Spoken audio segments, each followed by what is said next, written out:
السلام علیکم ورحمۃ اللہ وبرکاتہ۔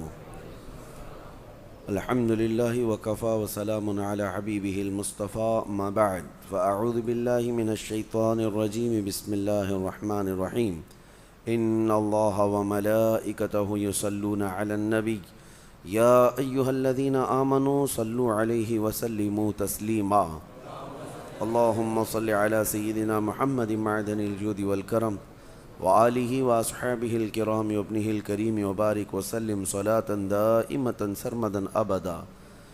نبی اقدس صلی اللہ تعالی علیہ وسلم کے زمانے نبوت کے مکی سالوں میں جب تیسرا چوتھا سال ہو گیا اعلان نبوت کا، جیسے کہ میں نے آپ کو بتایا، اسلام کی تبلیغ بڑھتی ہی گئی، باوجود ہزار مصائب کے، مشکلات کے، دعوت دین کہیں تھمتی نہیں تھی، اور نہ ہی لوگوں کے داخل ہونے کا سلسلہ کم ہوتا تھا۔ اور نبی پاک صلی اللہ تعالیٰ علیہ وسلم کے صحابہ جو آزمائش کے شکار تھے، اب ایک نئی آزمائش بھی ان کے سامنے تھی۔ جب 5واں سال آیا نبوت کا تو اس قدر تکلیفیں بڑھ گئی کہ سبوں نے نبی پاک صلی اللہ علیہ وسلم کی بارگاہ میں حاضر ہو کر کے عرض کیا کہ یا رسول اللہ صلی اللہ علیہ وسلم، کیا ہم حق پر نہیں ہیں؟ ہمیں اتنا مارا جاتا ہے، اتنی تکلیفیں دی جاتی ہے۔ بعض صحابہ وہ ہیں جن کو آگ میں لٹایا گیا ہے مکہ میں، اور بعض وہ ہیں جن کے ہاتھ، پیر، کان، ناک سب کاٹ کر کے مسلح کر دیا گیا ہے۔ یہ سخت ترین اذیتوں سے گزارا گیا ہے۔ تو صحابہ نے جب یہ سوال کیا، نبی رحمت صلی اللہ تعالیٰ علیہ وسلم نے ارشاد فرمایا، کیوں ہم حق پر نہیں ہیں؟ صحابہ نے کہا کہ پھر ہمیں زنجیروں میں باندھا جاتا ہے، تکلیفیں دی جاتی ہیں۔ نبی پاک صلی اللہ علیہ وسلم نے فرمایا، تم سے بڑھ کر کے تکلیفیں اللہ کے نبیوں کو آئی۔ جو نبی بن کر کے دنیا میں آئے، ان میں سے کتنے انبیاء ایسے ہیں جن کو یہودیوں نے قتل کیا۔ حضرت زکریا علیہ السلام کے متعلق فرمایا کہ انہیں آری سے کاٹ دیا گیا تھا، بیچ سے لے کر کے نیچے تک 2 ٹکڑوں میں تبدیل کر دیا گیا۔ حضرت یحییٰ علیہ السلام کو ذبح کر کے ان کا سر الگ کر دیا گیا تھا۔ تقریباً 10,000 نبیوں کو ان یہودیوں نے قتل کیا۔ تو نبی پاک صلی اللہ تعالیٰ علیہ وسلم نے جب یہ بیان فرمایا تو صحابہ مطمئن ہوئے، اور پھر یہ ارشاد فرمایا، جس کا جتنے اعلیٰ قسم کا ایمان ہوگا وہ اتنی آزمائشوں سے گزارا جائے گا۔ اور میں یہ بات بتا دوں آپ کو، نبیوں کے ایمان کے برابر کسی کا نہیں، اور پھر اس کے بعد رسول اللہ کے صحابہ کے ایمان کے برابر اب قیامت تک کسی کا ایمان نہیں ہوگا۔ ظاہر سی بات ہے، آج جو ہم آزمائے جا رہے ہیں ان کی تکالیف کے سامنے یہ کچھ بھی نہیں ہے۔ لیکن یہ سلسلہ اس وقت سے چلتا آیا، تو پھر صحابہ نے عرض یہ کیا کہ یا رسول اللہ صلی اللہ علیہ وسلم، ہمارے لیے کوئی راستہ عطا فرمائیں۔ تب حضور اکرم صلی اللہ علیہ وسلم نے سب سے فرمایا کہ تم ہجرت کر جاؤ۔ ہجرت 2 ہوئی ہیں، ایک پہلی ہجرت ہے یہ، یعنی نبوت کے 5ویں سال ہی حضور پاک صلی اللہ علیہ وسلم نے جو ہجرت فرمائی وہ نبوت کا 13واں سال تھا۔ یہ نبوت کے 5ویں سال ہی ہجرت ہوئی، لیکن یہ ہجرت مدینے کی نہیں تھی، یہ ہجرت حبشہ کی تھی، جس کو آج ایتھوپیا کہا جاتا ہے۔ افریقہ کا ایک ملک ہے، وہاں ایک رحم دل بادشاہ تھا جس کو نجاشی کہا جاتا تھا۔ وہ عیسائی تھا لیکن نرم دل تھا، عبادت گزار بھی تھا، اللہ اور آخرت پر یقین رکھنے والا، لیکن مذہباً عیسائی تھا۔ تو صحابہ کرام کو حضور صلی اللہ تعالیٰ علیہ وسلم نے ارشاد فرمایا کہ تم سب یہاں سے ہجرت کر کے حبشہ چلے جاؤ، حبشہ کا جو والی ہے، جو بادشاہ ہے، وہ نرم دل ہے، وہ تمہیں پناہ دے گا۔ تو صحابہ کرام کا ایک قافلہ نکلا، اس میں بڑے بڑے صحابہ ہیں، حضرت عثمان ابن عفان رضی اللہ تعالیٰ عنہ، حضرت عثمان غنی بھی اس میں تھے، حضور پاک صلی اللہ تعالیٰ علیہ وسلم کے اجلہ صحابہ میں سے حضرت جعفر طیار رضی اللہ تعالیٰ عنہ، جو مولا علی کرم اللہ وجہ الکریم کے بھائی ہیں، یہ سب نکلے۔ تقریباً اس میں 70 صحابہ تھے۔ یہ پہلی ہجرت ہوئی. یہ سب مکہ چھوڑ کر کے نکل گئے. جتنے آزمائے جاتے تھے اور جتنے اللہ تبارک و تعالیٰ کی بارگاہ میں سبوں نے یہ عرض کیا کہ ان مصائب سے ہمیں آزادی مل جائے, ہجرت کیا. ہجرت کا جو ہے قرآن میں ذکر ہے, میں اس کو پھر کسی اور موقع پر عرض کرتا ہوں کہ جہاں تکلیفیں بڑھ جائیں بہت ساری تو وہاں مومن کے لیے ہجرت ہے. خیر, جب وہ حبشہ پہنچے تو نجاشی کے ہاں وہ رہنے لگے, امن مل گیا. نجاشی نے کہا کہ اگر تم ستائے ہوئے ہو اپنے شہر کے تو میرے شہر میں, میرے ملک میں سکون و اطمینان کے ساتھ رہ سکتے ہو. سب رہنے لگے. لیکن مکہ والوں کو اس پر بھی سکون کہاں تھا. تو مکہ کے جو اثردار لوگ تھے انہوں نے دیکھا, کہا کہ یہ ادھر جا رہے ہیں, وہاں جانے کے بعد پھر وہاں بھی یہ اسلام پھیلا دیں گے, لہٰذا نجاشی کو جا کر کے ہمارا ایک قافلہ ان کی تمام برائیاں بیان کریں گے. اور نجاشی چونکہ مکہ والوں سے پہلے سے اچھے تعلقات میں تھا, تجارتی تعلقات بھی ادھر سے اچھے تھے, تو مکہ والوں نے ایک قافلہ پھر سے بھیجا جس کی سرداری ابو سفیان کر رہے تھے. ابو سفیان ایک قافلہ لے کر کے وہ بھی وہاں حبشہ پہنچ گئے, اور چونکہ پیسے والے تھے, اثر والے تھے, نجاشی کے پاس جا کر کے ایک ریکویسٹ ڈالی کہ ہم ملاقات کرنے کے لیے آئیں. نجاشی نے حاضر ہونے کے لیے کہا. جب حاضر ہوئے تو پوچھا کیا مسئلہ ہے, تو ابو سفیان نے کہنا شروع کیا کہ ہمارے مکہ میں ایک فتنہ پیدا ہو چکا ہے, لوگ اپنے پرانے دین سے نکل چکے, جس کی وجہ سے مکہ کے گھر گھر میں آج لڑائیاں ہیں, اور وہ سبب ہے, انہوں نے کہا, محمد صلی اللہ تعالیٰ علیہ وسلم کی وجہ سے.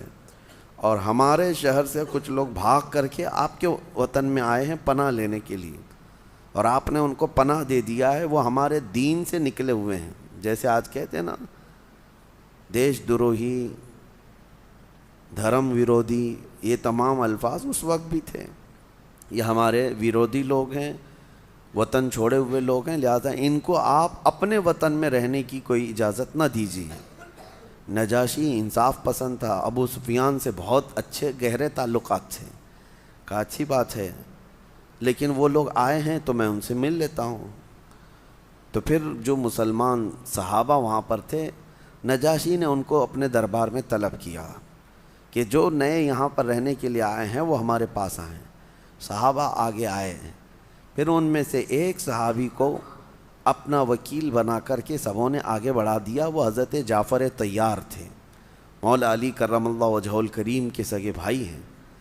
وہ دربار میں بات کرنے کے لیے آئے. نجاشی نے پوچھا کہ تمہارا دین کیا ہے, تمہارا دین کیا ہے, اور یہ مکہ کے حالات کیا ہیں. ابو سفیان وہیں دربار میں ہے, اور نجاشی کا بہت قریبی اثر انداز بھی ہے, نجاشی کے اوپر اثر ڈالنے والی شخصیت بھی ہے, لیکن اس کے باوجود حضرت جعفر طیار نے کچھ نہیں دیکھا. جب نجاشی نے پوچھا کہ تمہارا دین کیا ہے اور یہ محمد کون ہے اور کیا معاملہ ہے مکہ میں, تو ایک جملے میں انہوں نے پورا سٹیٹمنٹ دے دیا. حضرت جعفر طیار نے کہا ہمارے پاس وہ رسول آیا ہے جو ہمیں مخلوق کی عبادت سے نکال کر خالق کی عبادت پہ لگاتا ہے. بس اب تک ہم پیدا کی ہوئی چیزوں کی عبادت کر رہے تھے, کوئی پتھر کی, کوئی درخت کی, کوئی ہوا کی, یہ سب مخلوق ہیں. حضرت جعفر طیار نے کہا یہ مخلوق کی عبادت سے وہ ہم کو نکال کر خالق کی عبادت پہ لگا دیا. یہی وہ دین ہے اور یہی وہ رسول ہے. اب نجاشی چونکہ اہل کتاب میں سے ہے, وہ خود عیسائی تھا, اور وہ بھی بت پرست نہیں ہے جیسے کہ دوسرے اس وقت تھے مکہ والے. تو نجاشی نے کہا تو پھر میرے کچھ سوالات ہیں, اس کے جوابات دو. نجاشی نے تقریباً 17 سوالات کیے تھے, چونکہ وہ پڑھا ہوا تھا مقدس کتابوں میں. اس نے پوچھنا شروع کیا محمد صلی اللہ علیہ وسلم کے بارے میں. پہلے یہ بتاؤ کیا وہ کسی بادشاہ کے بیٹے ہیں یا بادشاہت یعنی ان کے باپ داداؤں میں ہے. تو حضرت جعفر طیار نے کہا نہ ان کے باپ بادشاہ تھے, نہ ان کے دادا بادشاہ تھے, وہ بادشاہ کی اولاد میں سے نہیں. پھر نجاشی نے پوچھا ان کے ماننے والے جو ایمان لاتے ہیں وہ بڑے بڑے پیسے والے لوگ ہیں یا غریب لوگ ہیں؟ تو حضرت جعفر طیار نے کہا نہیں، جتنے ایمان لاتے ہیں اکثر اس میں غریب لوگ ہیں، غریب لوگ آتے ہیں۔ پھر نجاشی نے اخلاق کے بارے میں پوچھا کہ ان کے اخلاق کیا ہیں، تو حضرت جعفر طیار نے کہا یہ بات ابو سفیان سے پوچھ لو، جو مقدمہ لے کر کے آئے ہمارے خلاف، اخلاق کے بارے میں وہ بھی بیان کریں گے۔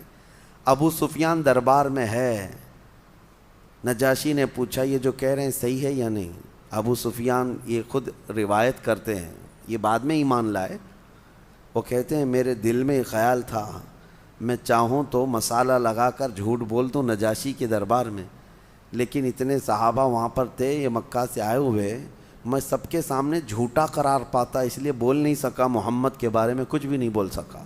کہا نہیں وہ جو کہہ رہے ہیں وہ یہ بات تو صحیح ہے، یہ بات تو صحیح ہے۔ اخلاق کے بارے میں کہا ان کے اخلاق کے برابر پورے مکہ کیا عرب میں کوئی نوجوان نہیں ہے، یہ ابو سفیان کے الفاظ ہیں، ایمان ابھی لائے ہوئے نہیں ہیں۔ تو پھر نجاشی نے 17 جو سوالات کیے وہ بہت اہم سوالات تھے، سب سوالات کے جوابات جب حضرت جعفر طیار نے مکمل دیے تو اب نجاشی کہتا ہے، ابو سفیان بھی دربار میں ہے سارے، وہ کہتا ہے اللہ کی قسم، اللہ کی قسم، اگر وہ محمد جن کے بارے میں تم کہہ رہے ہو وہ رسول یہاں ہوتے تو میں ان کے پیروں کو دھو کر کے پانی پی لیتا۔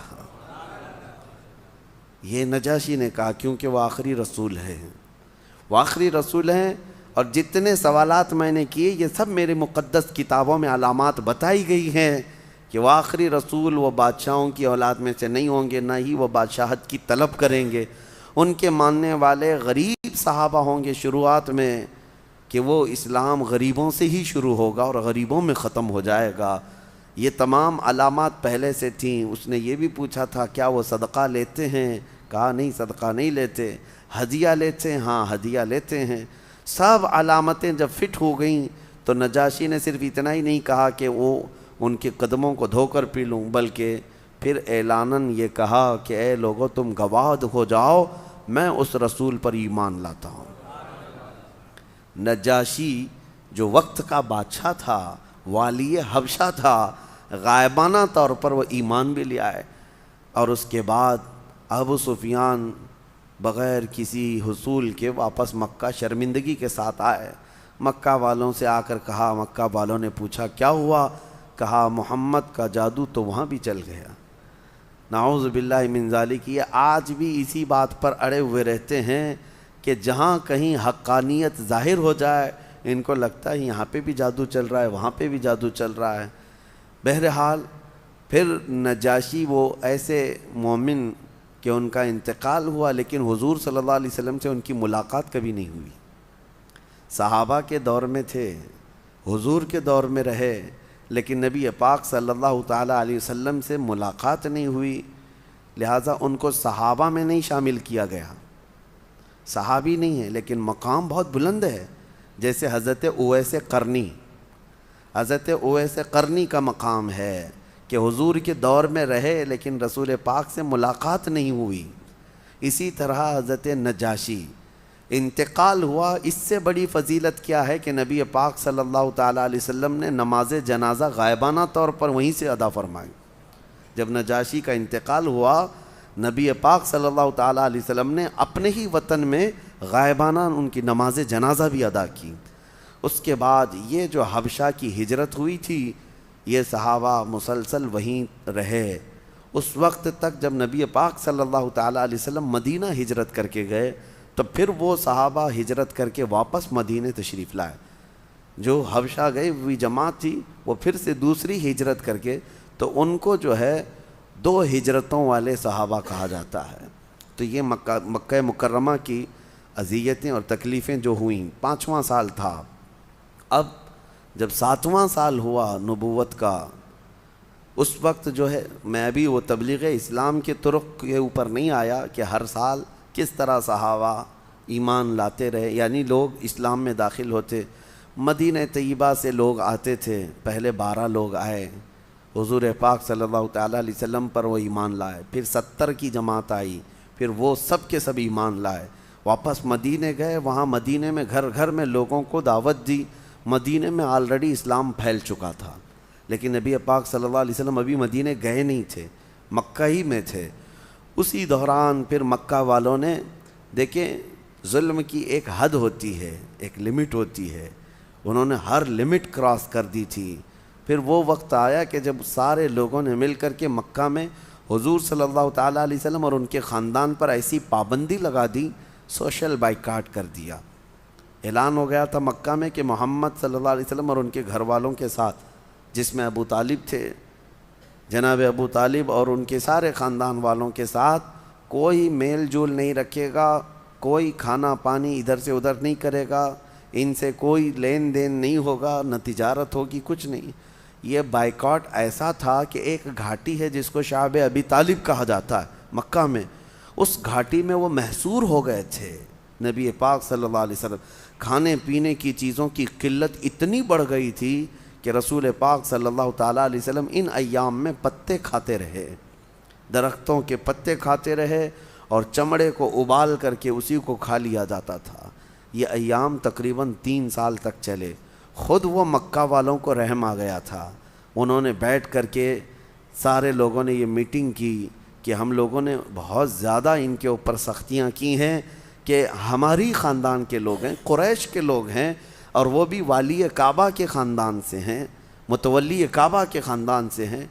لیکن بعد میں سارے جو اچھی سوچ رکھنے والے تھے سبوں نے بیٹھ کر کے یہ بائیکاٹ کو ختم کرنے کا فیصلہ کیا، لیکن وہ بھی بائیکاٹ ختم ہونے کو 3 سال لگ گئے۔ 3 سال لگ گئے۔ 3 سال تک نبی رحمت صلی اللہ تعالیٰ علیہ وسلم نے ان کی اذیتیں برداشت کیں۔ بہرحال میرے عزیزو، مکہ کے 13 سال فلی اسٹرگل کے دور ہیں، ہر سال تکلیفیں، ہر سال مصیبتیں برداشت کی گئی ہیں۔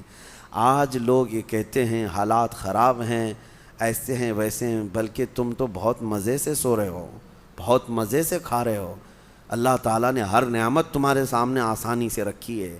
کیا ان صحابہ کے برابر نہیں، بلکہ ان کا 5% بھی آج ہم نے اسٹرگل کیا ہے؟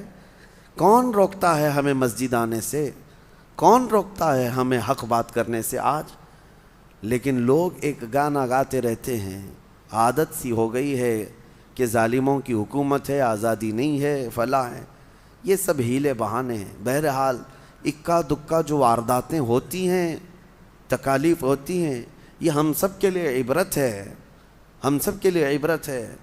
ابھی جس طرح سے یہ بھگوا داری لوگ یا آتنکی لوگ جو ہمارے ملک میں یا دیگر پوری دنیا بھر میں دہشت پھیلا ہوئے ہیں، داڑھی والوں سے تکلیف ہے، ٹوپی والوں سے تکلیف ہے، اکیلا پاؤ تو انہیں مار دے۔ ابھی جیسے کہ جو حالات ہمیں پہنچ رہے ہیں کہ کسی مسجد کے امام کو انہوں نے مارا، داڑھی کاٹ دیا، یہ ساری چیزیں نئی نہیں ہے ہمارے لیے، یہ کوئی نیو بات نہیں ہے۔ 1400 سال سے اسلام یہ دیکھتا چلا آیا ہے۔ لیکن مومنوں، ان تمام چیزوں سے گھبرانا نہیں ہے، بلکہ اپنے نبی پاک صلی اللہ تعالیٰ علیہ وسلم کی سیرت پڑھ لو، سینہ چوڑا ہو جائے گا۔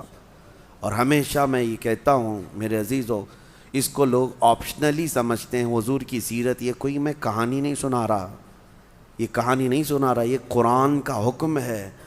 قرآن کا حکم ہے کہ تمہیں رسول پاک کی سیرت دیکھنا ضروری ہے، کیونکہ تمہارے لیے وہی آئیڈیل ہیں۔ اور مسلمان اگر نبی پاک کی سیرت کو نہیں جانتا اور نہیں سیکھتا تو پھر کس کی سیرت سیکھنے جائے گا؟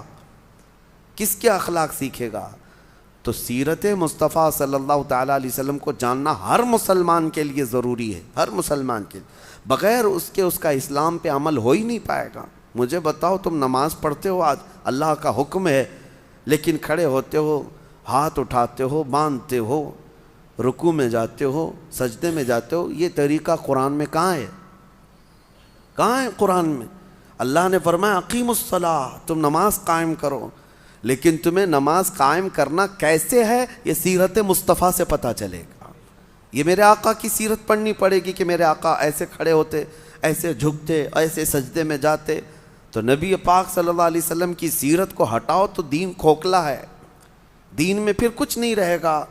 تمہیں ہر چیز کا اگر تفصیلی جواب چاہیے تو نبی پاک صلی اللہ علیہ وسلم کی سیرت ضروری ہے۔ لوگوں کو ایسا لگتا ہے کہ یہ کوئی آپشنلی چیز ہے، نہیں، یہ ہمارے لیے فرض عین ہے، ہر مسلمان کے لیے سیرت مصطفیٰ سیکھنا۔ اللہ کریم ہمیں نبی پاک صلی اللہ علیہ وسلم کی سیرت پر چلائے اور آخری سانس تک میرے آقا صلی اللہ علیہ وسلم کے سچے غلاموں میں ہمارا شمار فرمائے۔ وآخر دعوانا ان الحمد للہ رب العالمین۔